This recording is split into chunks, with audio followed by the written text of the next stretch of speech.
Ngamabhelo langozondo khubona oqondo mafunda bezitho nontanda kuphakanyiswa. Ngova pho mnoma nontshangase kabo dibandlela bayidibindlela bade badibana endlela namhlanje being Sunday is the 6th of February is 2022. Isunday ke abantu abahle sibiza basi spiritual Sunday kuba kaloku kulapho sincokola khona izinto ezi-spiritual. Njengoba namhlanje nje sizabe sincokola an institution that is spiritual, loo nto iba under spiritual attack. Sithetha ngantoni?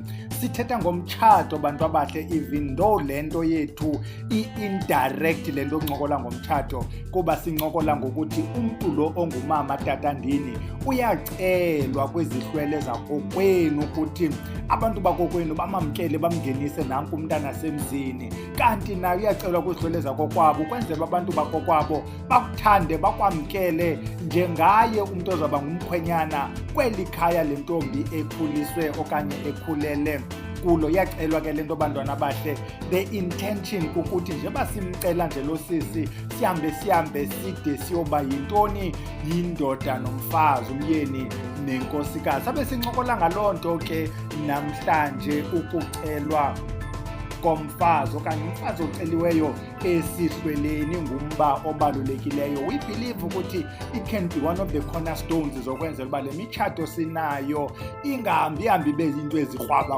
ufuna ziyakrwabazela lo mtshato. Phambi koba singene ke emtshatweni sithi sivalile, wena mntu ndini bufuna ungena kwisikolo samayeza kwaVusilanga, isikolo siqalile izolo.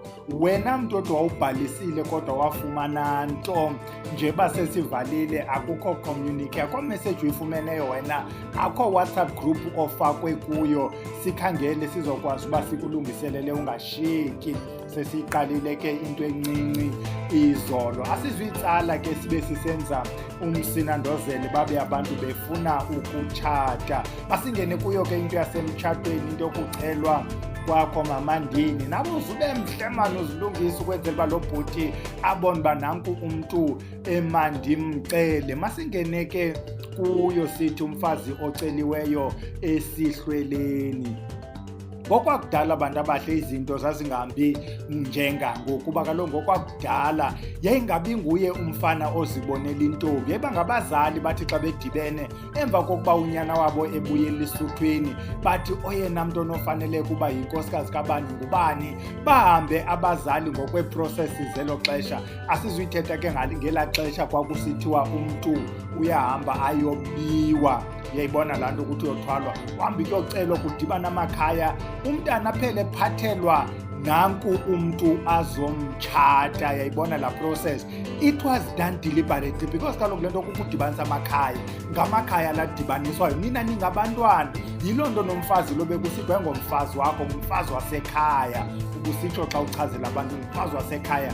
Sithetha ngawo ke ngoku umtshato lo othe xa ugqiba ukuyomcela lo sisi wayenza yonke le nto sizayithetha, yabe le nto ilidishela kuyo umtshato. Umtshato bantu abahle uyi-union, forgive the spelling, uyi-union between umntu ongutata nomntu ongumama. Asithethi ke ngeminye imitshato, sithetha ngalona thina womntu ongutata nomntu ongumama. Uyilo union yabo bantu babini, uyi-union of equal parts. Yiloo nto nangasesilungwini ihambe le nto ibe no-50-50 phakathi. Ngumtshato lowo. Umtshato bantu abahle uyi-contract between ezi family zimbini.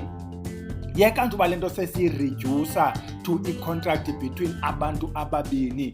Ngokwesintu i-contract lena is between lo mntu nalaa mntu, aba bazali naba bazali, ezi zihlwele nezazihlwele, is a contract between two families.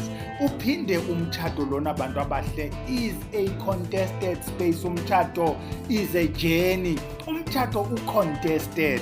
Njengoba uphele utshata lo sisi nje bhutindini, bakhona abanye osisi bebejonge ukuthi uzawutshata bona. Sisi njengoba utshatwe yile ndoda nje, bakhona abanye obhuti bencwase ukukutshata. Iyenze ngoku le nto ibe phantsi koxinzelelo. Is a journey le nto, iyindlelende umtshato. Umtshato lona ngokwethu thina bantu sithi si-space apho apho kuziswa khona igeneration entsha, kuba kaloku before ngoku abantwana babephuma emtshatweni. Iseso space ke apho kuzabakho amantshontsho amatsha, obhele abancinci abazawukhula nabo babe neentloko ezinkulu. Yonke lento yenziwa phi? Phayana emtshatweni. Uphinde umtshato lo ubusispace esiba sisikolo, kuba kaloku andithi le nto yokukhuliswa komntana iimfundiso zokuqala ziphuma phayana ekhaya, iqale kwilanguage. Umntana uzawuthetha intetho yakho kwabo. Yeka ngoku abantwana bethu sesibakhulisa ngeentetho ezingezo zabo, intetho yomntu wayengumngcikivi, seyona ntetho ibone ifanelekile for ukhulisa umntwana wakho banesizathu kabazali. Umtshato lona bantu abahle uyacelwa. Umtshato lona ukuze ube yile nto ufana uba uyiyo, ufana nomsebenzi, ufana nemoto, zonke nje izinto ezintle sizicela esihlweleni. Kuba nemali le uyicela esihlweleni, umsebenzi ucela esihlweleni, abantwana sibacela. Zizipho ezi, nomtshato usisipho esisicelela esihlweleni, ukwenzela ukubana izihlwele zikukhethele oyena mntu ozawuba nguye lo ozawuba ngundofa naye. Khumbula lo mfazi nje basimcela uzawuphela eba ngumntwana walapha. Ikhona imiqombothi ezawudidiyelwa ngulo mfazi edibanisa nophantsi kwebhedi. Lo mfazi uzawungena kwindlu enkulu, uzawuba ngumakhulu walapha. Lo mfazi uzawuba ngumntu ozawukwenzelwa inkomo apha ekhaya, kuthiwa senzela umakhulu inkomo, kuthiwa namhlanje senzela umakhulu ithi uzawuba ngumntu walapha. Ngoku kufuneka simcelele ukwenzela amabandla amazi. Umfazi lo siyamazisa, sithi mazise engekabikho, esengusisi osancuma naye. Xa uqonda uba hayi abakudala ncuma nabo noko lo, andithi mosinenza njalo, uqala uncume nelali yonke nelokishi yonke, ubona uba hayi noko lo ingathi sincuma kakuhle, siyakwazi nowinkelana. Umazise bantu abahle, ukhona usisi endimbonileyo, khona umntana endimbonileyo bantu abadala, ongubani bani kabani bani, ongumamthile. Ndicela ke bantu abahle ukuba nguye nindibonise, noba nivele ngethongo, noba nindibonisa ngeempawu ezithile, ndibona uba nguye lo, nani nimthandile, nani niyamamkela ukuthi abe ngumakoti walapha emabheleni. Umfazi lona xa umfuna umcele nakubantu bakokwabo, utsho ukuthi bantu bakwaNyawuza umzukulwana wenu ongubani bani, uba uyamazi uzalwa ngubani, ozalwa ngubani bani. By the way, naba bantu badala bayanibona, bayanazi. Utsho ukuthi ndimthandile umzukulwana wenu, ndimnqwenelela engangumakoti walapha ekhaya. Kuba kaloku ngokwesintu bekusithi wayingcwaba lo mfazi lisemzini, nabantu abadala bebika xa intombi yabo ingathi ayidibe nasoka lizoyicela. Bayayivuyela ke loo nto abantu abadala xa usithi ndiyafuna uba ngumkhwenyana phayana emathileni. Bantu abadala ucenge nezihlwele zakokwenu ukuthi la mabandla mawahlangane, mawaqalise la mabandla ukuthetha ngazwinye, ukulungisa le nto ukuba izibe yile esinqwenela ukuba ibe yiyo. Sithi ke ngoku intentionally okanye deliberately qalisa ukumintrodusa usisi lona ekhaya. Noba umqala kwiisister zakho, uqala umsondeza kancinci, bakhona kabanye benu kwasisonayo mzise ekhaya, kwasisonayo mzise ekhaya. Ihambe ididiyele isichitho ke naleyo loo nto niyenzayo. But ke ukuba ngulona wena into zakho ubuzenze ekhusini, kodwa nokuthi lo hayi noko lo, sowuqala umane umngenise ekhaya, noba uqala umane umshiye emotweni, kude kuziba hayi bomntana abantu utheni wamshiya emotweni, hayi ndonqene, hayi makangene.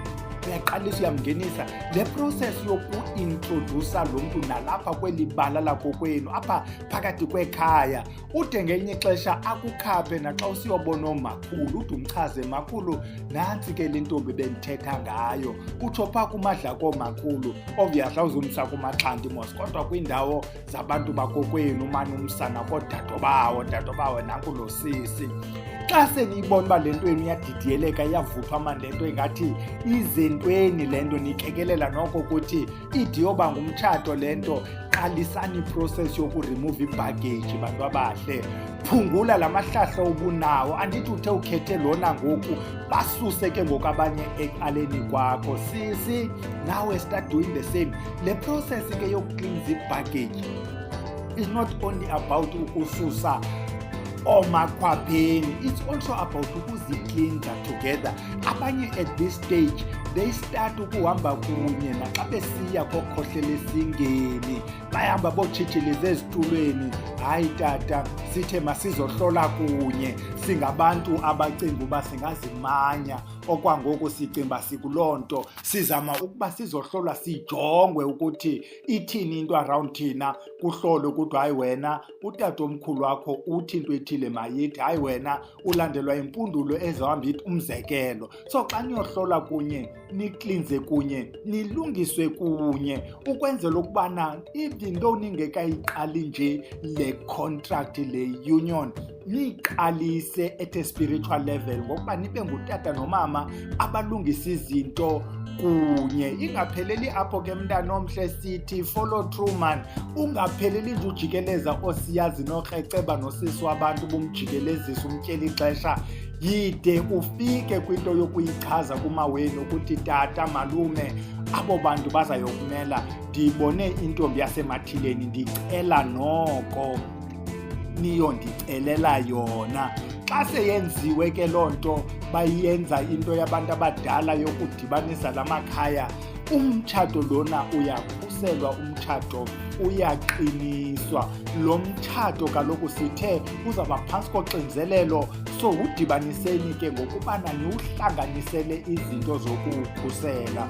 Asifuni ukuba ibende ke le nto, sizawuphinda ke bantu abahle. Into enizayiqaphela wena mntu okudalela apha ekhaya, uzawuqaphela uba ingathi sinokuphinda ii-topics. Uyakathi yaphindwa, zikhona ii-topics esithe xa sijonga siye zastotshwa man nguYouTube. Sometimes you don't even understand why.